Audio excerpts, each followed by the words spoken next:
ഒരു പണ്ഡിത ക്യാമ്പിൽ വെച്ച് സുന്നത്തുമായത്തിന്റെ പ്രവർത്തകരൊക്കെ ഒരു ഭാഗത്താണ്, മറ്റു കുറെ വയസ്സായ കുറച്ച് ഉസ്താദുമാർ ഒരു ഭാഗത്ത് വഹിക്കേണ്ടതാണ് അന്നുള്ളത്. ഏതായിരുന്നാലും പണ്ഡിതന്മാരൊക്കെ ഒരുമിച്ചുകൂടി സമസ്ത പ്രസിഡന്റായി ഷെയ്ഖുനായി ഉള്ളാൾ തങ്ങളുപ്പാപ്പാനെയും സുൽത്താനുൽ ഉലമ ഉസ്താദിനെ സെക്രട്ടറിയൊക്കെ തെരഞ്ഞെടുത്ത് അങ്ങനെ സമസ്ത രണ്ടായി. ആ സമയത്ത് ബഹുമാനപ്പെട്ട തങ്ങള് ഷെയ്ഖിന്റെ പള്ളിയിൽ വന്നു. അത് കഴിഞ്ഞ ഒരാഴ്ച കഴിഞ്ഞിട്ടാണ്, എന്റെ ഓർമ്മ ശരിയാണെങ്കിൽ വന്നത്. ഈ തെരഞ്ഞെടുപ്പ് കഴിഞ്ഞ് ഒരാഴ്ച കഴിഞ്ഞിട്ടാ വന്നത്. തങ്ങൾ വന്ന് അവിടെ സിയാറത്ത് ചെയ്തിട്ട് എന്നോട് പറഞ്ഞ് റൂമിലേക്ക് കടന്നു വന്നു. ഞാൻ ചായ കൊണ്ടുവരിക്കുക എന്ന് പറഞ്ഞപ്പോ ചായ ഒന്നും വേണ്ടാന്ന് പറഞ്ഞു. ആ വാതിൽ കുറ്റിടുന്ന ഞാൻ വാതിൽ കുറ്റിട്ട് കൊടുത്ത്. തങ്ങളല്ലേ, ഞാൻ തങ്ങളാളല്ല, അന്നേരം എപ്പിസ്ഥാന്റെ ആളും അല്ല, ഞാൻ ഈക്കസ്ഥാന്റെ ആളാ. അങ്ങനെ വാതിൽ കുറ്റിട്ട് എന്നോട് പറഞ്ഞു, ഇന്ന വിലയെല്ലാം കൂടി പ്രസിഡന്റ് ആക്കിക്കുന്നു. ഞാൻ ബാക്കിയാത്തുനിന്ന് വന്നത് മുതൽ ദർശെടുത്തല, എനിക്ക് നിന്റെ മരണം വരെ ദർശ നടത്തിയാൽ ഞാൻ തീരുമാനം. എന്നോടാ എന്തിനാ പഠിച്ചത് എന്നോട് പറയണേന്ന് എനിക്ക് തീരുന്നില്ല. ഏതായാലും എന്നോട് പറഞ്ഞ് ഞാൻ ദർശ നടത്താൻ തീരുമാനിച്ചാണ്. ഇവരെല്ലാം കൂടി ഇപ്പൊ എന്നെ പ്രസിഡന്റ് ആക്കിക്കുന്നു. കണ്ണിയൻ എന്റെ ഉസ്താദാണ്, അങ്ങനെ പറഞ്ഞു. കണ്ണിയൻ എന്റെ ഉസ്താദാണ്, ഈക്കെ എന്റെ ഉസ്താദാണ്. ആ സ്ഥിതിക്ക് ഞാനിപ്പോ ഓൽക്ക് എതിരെയുള്ളതായ ഒരു പിന്നെ ഒരു സ്റ്റേജിൽ ഇരിക്കാൻ ഞാൻ ആഗ്രഹിക്കുന്നില്ല. അതുകൊണ്ട് ഞാൻ അതിൽ നിന്ന് ഒഴിവാകാൻ തീരുമാനിച്ചിട്ടുണ്ട്. പിന്നെ ഞാൻ രാജി ചെയ്തിരിക്കുകയാണ്. പക്ഷെ അതിന് മുമ്പ് എനിക്ക് മൂപ്പരൊന്ന് കാണണം, അതിനു വേണ്ടി ഞാൻ ഇവിടെ വന്നതാണ്. പക്ഷെ അവിടെ അടവായതുകൊണ്ട് അവിടെ ഒന്ന് മൂപ്പനെ കണ്ടിട്ട് ഇങ്ങനെ തങ്ങൾ വന്ന് തങ്ങൾക്കൊന്ന് കാണേണ്ടിയെന്ന് നിങ്ങൾ പറഞ്ഞാൽ മതി. ഞാൻ പറഞ്ഞാണ്. ഞാൻ വേഗം പോയിട്ട് മൂപ്പനോട് പറഞ്ഞു, ഇങ്ങനെ തങ്ങൾപ്പാപ്പ വന്നു, ഉള്ളാളത്ത് തങ്ങൾപ്പാപ്പ വന്നു. ആയിക്കോട്ടെ. അങ്ങനെ തങ്ങള് പോയി. ഞാൻ കൂടെ ഒന്നും പോയില്ല. ഞാൻ തങ്ങളാളല്ലേലാന്ന്. തങ്ങളോട് എനിക്ക് വലിയ ബഹുമാനമുണ്ട്, എഫിസ്ഥാനോട് വലിയ ബഹുമാനമുണ്ട്. പക്ഷെ ഈ ഗ്രൂപ്പ് വന്നതിൽ ഞാൻ ഓല കൂടാൻ നേരമില്ല, അത് കുറച്ചേ ഉള്ളൂ. അങ്ങനെ ഞാൻ മാറിയത് ഞാൻ പറഞ്ഞെന്ന ഗപ്പാണ്. അങ്ങനെ തങ്ങള് ഒക്കെ കണ്ട് തിരിച്ചു വന്ന് നേരെ ഷെയ്ഖിന്റെ പള്ളിയിൽ തന്നെ വന്ന്. തങ്ങൾക്ക് പോയാൽ മതിയല്ലോ. തങ്ങള് ഷെയ്ഖിന്റെ പള്ളിയിൽ തന്നെ വന്ന് കയറി. ഇത് നിങ്ങൾക്കൊന്ന് അറിയേണ്ടി ഉണ്ടായിട്ടായിരിക്കും തങ്ങള് അവിടെ തന്നെ വന്നത്. അങ്ങനെ അവിടെ കയറി ഇതേപോലെ റൂമിൽ കിടന്നിട്ട് വാതിലടക്കാൻ അടിച്ച് കുറ്റിടാൻ പറഞ്ഞു. ഞാൻ കുറ്റിട്ട്. അപ്പൊ തങ്ങൾ അങ്ങോട്ട് പോയതുപോലെയല്ല, ഒരു മുഖത്ത് വല്ലാത്തൊരു പ്രയാസമുണ്ട്. അങ്ങനെ തങ്ങൾ എന്നോട് കാര്യം പറഞ്ഞു. ഞാൻ അങ്ങോട്ട്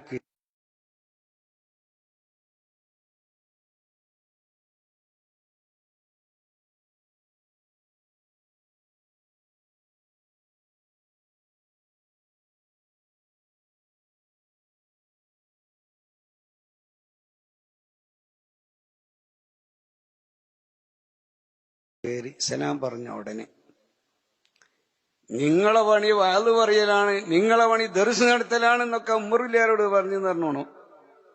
സലാം പറഞ്ഞപ്പോ പറഞ്ഞ്, നിങ്ങളാണ് സമസ്ത, ദീൻ ഇവിടെ നിലനിർത്താൻ ഞാൻ നിങ്ങളെ അധികാരപ്പെടുത്തി.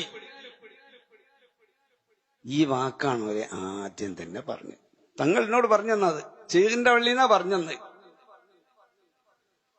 അപ്പോ എന്നിട്ടും തങ്ങൾക്ക് ഈ ഉസ്താദിന്റെ ഒക്കെ ഒരു എതിരിലുള്ള ഒരു സംഘടനയായി വരില്ല. അതൊരു ഒരു വിഷമായി തോന്നി. അങ്ങനെ ഈക്കന്റെ ഉസ്താദല്ലേ എന്ന് തങ്ങൾ പറഞ്ഞ ഉടനെ ഉണ്ടായ സംഭവം നിങ്ങൾ ഉള്ളാത്തുനിന്ന് തങ്ങൾ നേരിട്ട് പറഞ്ഞു കേട്ടതാ. ഞാനിനി അങ്ങോട്ട് പറയില്ല, അത് നിങ്ങൾ കേട്ടതാണ്. ഈ സംഭവമൊക്കെ ഇങ്ങനെ എനിക്ക് ഇങ്ങോട്ട് വിശദീകരിച്ച് പറഞ്ഞു തന്നു. അതാണ് തങ്ങളെ ഈ മുഖത്ത് കാണുന്ന പ്രയാസം. എന്നിട്ട് പോലും ഈ പാവപ്പെട്ട ഞാന് തങ്ങളെ കൂടെയും ഉസ്താദിന്റെ കൂടെയും കൂടാൻ തയ്യാറായില്ല. ഇതിപ്പോ ഒരു പാർട്ടി ഒരു ഗ്രൂപ്പ് ഉണ്ടായപ്പോ പിന്നെ ഓലൊക്കെ അനുസരിച്ച് പറയാന്നുള്ള അങ്ങനെ ഞാൻ ചിന്തിച്ച് എന്റെ വീട്ടിത്താണ്. ഏതായിരുന്നാലും തങ്ങളോട് വലിയ ബഹുമാനമുള്ള ആൾ തന്നെയാണ്. പക്ഷെ ഞാൻ അന്നേരം ചിന്തിച്ചത. പിന്നെ 4 ദിവസം കഴിഞ്ഞപ്പോൾ എനിക്ക് ഇതേപോലെ ഒരു ചാൻസ് കിട്ടി. മൂപ്പനാവേക്ക് വന്നപ്പോ ഞാൻ മൂപ്പനോട് പറഞ്ഞു, ഇന്ന് ഉച്ചക്കത്തെ ഭക്ഷണം എന്റെ വക കൊടുക്കണം. ആയിക്കോട്ടെ ഞാൻ കൊടുക്കാന്ന്. അന്നിപ്പോ ഒരു 50 റുപ്യ 25 റുപ്യ ഒക്കെ വലിയ കൊടുക്കല്, എല്ലാവരും 2 റുപ്യൊക്കെ മൂപ്പന്റെ കയ്യിൽ കൊടുക്കും. ഞാൻ 100 റുപ്യ എടുത്ത് കൊടുത്തു, നിങ്ങൾ നല്ല ഭക്ഷണം ഉണ്ടാക്കി കൊടുക്കണം. എന്നിട്ട് ഞാൻ പറഞ്ഞു, എനിക്ക് കാണാൻ നല്ല പൂതിയുണ്ട്, ഇപ്പൊ കുറെ അല്ല അടഞ്ഞു കിടക്കുന്നു, വലിയ ആഗ്രഹം ഉണ്ടായിരുന്നു, അത് ഞാൻ പറയാന്ന് പറഞ്ഞു. അങ്ങനെ മൂപ്പം പോയി പറഞ്ഞോലെ, ഉച്ചക്ക് ഭക്ഷണം കൊടുക്കുമ്പോൾ പറഞ്ഞോലെ ഇങ്ങനെ മജീദിന് കാണാമെന്ന് പൂതിയുണ്ട്. അങ്ങനെ എന്നോടെന്ന് പറഞ്ഞിങ്ങനെ ആദ്യം പറഞ്ഞോലെ എല്ലാവർക്കും സമയം അടുത്തല്ലോ, എന്നിട്ട് പോരെ, മജീദ് കാണാൻ ആഗ്രഹം പറഞ്ഞിരുന്നു, എന്നാ അവരോട് വരാൻ പറയുന്നു. അങ്ങനെ എൻ്റെ അടുത്ത് വന്നു, ഞാൻ പോയി. ദീർഘനേരം വീട്ടിൽ ഉമ്മാന്റെയും ഉപ്പാന്റെയും ഇക്കാക്കന്റെയും മറ്റേ കാക്കന്റെയും എല്ലാവരുടെ കാര്യങ്ങളും ചോദിച്ചു. പിന്നെ ഞങ്ങളെ കുടുംബം മടവൂര കുടുംബത്തിന്റെ ഓരോ വീട് കളപ്പിലാവിലും പറയരുമാരത്തും അതുപോലെ തന്നെ ചിറ്റടിമേത്തിലും കുടുംബത്തിലെ വിഷയങ്ങളൊക്കെ അന്വേഷിച്ചു. പിന്നെ ശീഖിന്റെ പള്ളി പിരിവിനെ പറ്റിയൊക്കെ ചോദിച്ചു. അപ്പാണിത്തിന് എത്ര ഉണ്ടായിരുന്നു, അതിന്റെ മുമ്പ് നടന്ന അപ്പാണിത്തിന് എനിക്ക് പോകാൻ കഴിഞ്ഞിട്ടില്ല. അപ്പാണി നേർച്ചക്ക് ആദ്യം വരുന്ന അപ്പം ഞാൻ അവിടെ കൊണ്ടുപോയി കൊടുക്കലാണ്. അങ്ങനെ ഞാൻ അടലപ്പം ചെയ്യല്. അപ്പൊ ആ തവണ അപ്പം കൊണ്ടുപോയി കൊടുക്കാൻ അടവായത് കൊണ്ട് പോകാൻ പറ്റിയില്ല, ആരെങ്കിലും കൊടുത്തയച്ചിട്ടുണ്ട്. അപ്പൊ അതൊക്കെ അന്വേഷിച്ചിട്ട് അവസാനം എന്നോട് ചോദിച്ച് ഇപ്പോൾ കോളേജിലാരാണ്, മന്ദിദാർസുഖാൻ കോളേജിലാരാന്നൊരു ചോദ്യം. അപ്പൊ ഞാന് ഷെയ്ഖുനാന്ന് പറഞ്ഞു. അപ്പൊ നിങ്ങൾ നേരത്തെ ഉള്ളാളത്തെ തങ്ങൾ പാപ്പാന്ന് കേട്ടെ, ആ ശബ്ദങ്ങളൊക്കെ ഈ 2 കാതുകൊണ്ട് ഞാനും അവിടുന്ന് കേട്ടു. ഇത് മശ്റയിൽ വേണ്ടി വന്ന നന്നായി അവിടുന്ന് സ്ഫുടമായി പറഞ്ഞു. അവിടെ വെച്ചാണ് ഞാൻ തീരുമാനിച്ചത്, ഹക്കായ സുന്നത്ത് ജമാഅത്തിന്റെ മേഖലയിൽ പ്രവർത്തിക്കുന്നത് മഹാനായ താജുൽ ഉലമയും സുൽത്താനുൽ ഉലമയുമാണെന്ന് മനസ്സിലാക്കി അന്ന് തുടങ്ങിയ പ്രവർത്തനമാണ്. അൽഹംദുലില്ലാഹ് എന്റെ മക്കളൊക്കെ ആ ലൈനിലാവണം, എന്റെ മരണം വരെ ഈ മേഖലയിൽ തന്നെ ആകണമെന്ന് ആഗ്രഹിച്ച് ഞാൻ തീരുമാനിച്ചത് മമ്മട്ടി മൂപ്പന്റെ വീട്ടിന്റെ മുകളിൽ ഖുത്ബുൽ ആലമിന്റെ ഹളറത്തിൽ വെച്ചാണ്.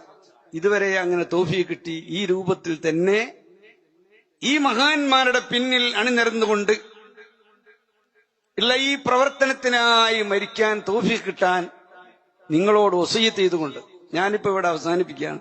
ഇത് എനിക്ക് പറഞ്ഞാൽ തീരൂല, ഇനി ഇങ്ങനെ പറയാൻ കിട്ടും. എന്താ പറയാൻ വിചാരിച്ചിട്ടുണ്ടാകാൻ വരിക, ആയത്തത് ഇതൊന്നും ഓതി മേലറിയാനൊന്നും കഴിയില്ലെങ്കിലും ഷെയ്ഖുന തന്നൊരു വാക്കാത്, ഇനി പോയി പ്രസംഗിച്ചോ, നന്നായി പ്രസംഗിച്ചോ എന്നൊരു വാക്കറിഞ്ഞു. അതാ കാണുന്നത് എന്നാ ഞാൻ മനസ്സിലാക്കുന്നത്. ഏതായിരുന്നാലും ഓരോരുത്തർക്കും അവിടെ നാട് കൊടുത്തതാണ്. അതിൽപ്പെട്ടതാണ് മഹാനായ സുൽത്താനുൽ ഉലമ, ലോകത്തിന്റെ നേതാവായി. അവിടുന്ന് ഖുത്ബുൽ ആലമാണെങ്കിൽ ഷെയ്ഖുന ആലിമുൽ ആലമായി അള്ളാഹു ഉയർത്തിരിക്കുകയാണ്. ഇനി ആരെന്താക്കിയിട്ട് കാര്യമില്ല. ഷെയ്ഖുന മഹാനായ ഖുത്ബുൽ ആലം ഖുത്ബുൽ ആലമാണ്. ആലം എവിടെയൊക്കെ ഉണ്ടോ അവിടെയൊക്കെ മഹാനായ മടവൂര് ഖുത്ബാണ് എങ്കിൽ അവിടുത്തെ ശിഷ്യൻ, അവിടുന്ന് വളർത്തിയെടുത്ത മുത്ത്, അത് കേരളത്തിന്റെ മൊയ്ലിയാറല്ല, ഇന്ത്യയുടെ മൊയ്ലിയാറല്ല, അത് ആലിമുൽ ആലമാണ്. അതാ നമ്മളിന്ന് കണ്ടുകൊണ്ടിരിക്കുന്നത്. ഇത് ലോകത്തിന് തിരുത്താൻ സാധ്യല്ല. അല്ലാഹു തആല ഈ ഉയർച്ച ഇനിയും വളർത്തി നമ്മളെ എല്ലാ മേഖലയിലും രക്ഷപ്പെടുത്താനുള്ള മനക്കരുത്തോടുകൂടിയുള്ള ദീർഘായുസ് അവിടത്തേക്ക് അള്ളാഹു ചൊരിഞ്ഞു കൊടുക്കട്ടെ.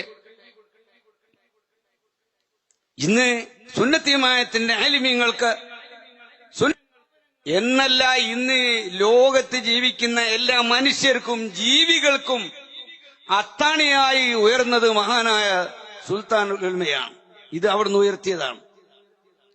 ഇത് അവസാന ഘട്ടം വരെ നിലനിർത്തുകയും ആ മേഖലയിൽ ഉയർത്താൻ പറ്റിയ ഒരുപാട് ആളുകളെ ഉയർത്തിയെടുക്കാനുള്ള പവറും കൂടി സുൽത്താനുൽ ഉലമയിലേക്ക് അള്ളാഹു നൽകി അനുഗ്രഹിക്കട്ടെ. അവിടുത്തെ പിന്നിൽ പ്രവർത്തിച്ചുകൊണ്ടിരിക്കുന്ന മഹാരഥന്മാരായ ആലിമീങ്ങൾ, അവിടത്തോടൊന്നിച്ച് പ്രവർത്തിക്കുന്ന മഹാനായ റഈസുൽ ഉലമ ശൈഖുന അവറുകൾ, അതുപോലെ കോട്ടൂർ ഉസ്താദ്, ഖലീൽ ബുഖാരി തങ്ങൾ, സയ്യിദ് അലി വാഫക്കി തങ്ങൾ, അള്ളാഹു അവർക്കൊക്കെ ആഫിയത്തുള്ള ദീർഘായുസ് നൽകട്ടെ. പൊന്മള ഉസ്താദ്, പേരോട് ഉസ്താദ്, പകര ഉസ്താദ്, ഹംസ ഉസ്താദ്, ഇങ്ങനെ എണ്ണി തീർക്കാൻ നമുക്ക് കഴിയില്ല. അഹ്ലുസുന്നത്തി വൽ ജമാഅത്തിന്റെ പ്രവർത്തനം, ശൈഖുനയോട് ചേർന്ന് നിന്നുകൊണ്ട് പ്രവർത്തിക്കുന്ന എല്ലാ വിഭാഗം സുന്നത്തി ജമാഅത്തിന്റെ ആലിമീങ്ങൾക്കും പ്രവർത്തകർക്കും സ്ഥാപനങ്ങൾക്കും സംഘടനകൾക്കും അല്ലാഹു പരിധിയില്ലാതെ ഉയർച്ച നൽകി ഖുതുബുൽ ആലമിന്റെ തിരുനോട്ടവും തർബിയത്തും തർലീയത്തും നിലനിർത്തി ഉയരാനുള്ള ഭാഗ്യം നൽകട്ടെ എന്ന് പ്രാർത്ഥിച്ചുകൊണ്ട്, നിങ്ങളെല്ലാവരും ഈ മഹത്തായ സ്ഥാപനത്തിനോട് ഇന്ന് പുലർത്തിക്കൊണ്ടിരിക്കുന്ന ഈ ബന്ധം, ഇത് സ്വർഗലോകത്തേക്ക് ഖുതുബുൽ ആലമിന്റെ കൂടെ, മഹാനായ സുൽത്താനുൽ ഉലമന്റെ കൂടെ മുത്തനബിന്റെ ചാരത്തേക്ക് കടന്നു ചെല്ലാനുള്ളതാകട്ടെ എന്ന് ആശീർവദിച്ചുകൊണ്ട് പ്രാർത്ഥിച്ചുകൊണ്ട് ഞാൻ എന്റെ വാക്കുകൾ അവസാനിപ്പിക്കുന്നു. അസ്സലാമു അലൈക്കും വറഹ്മത്തുള്ളാഹി.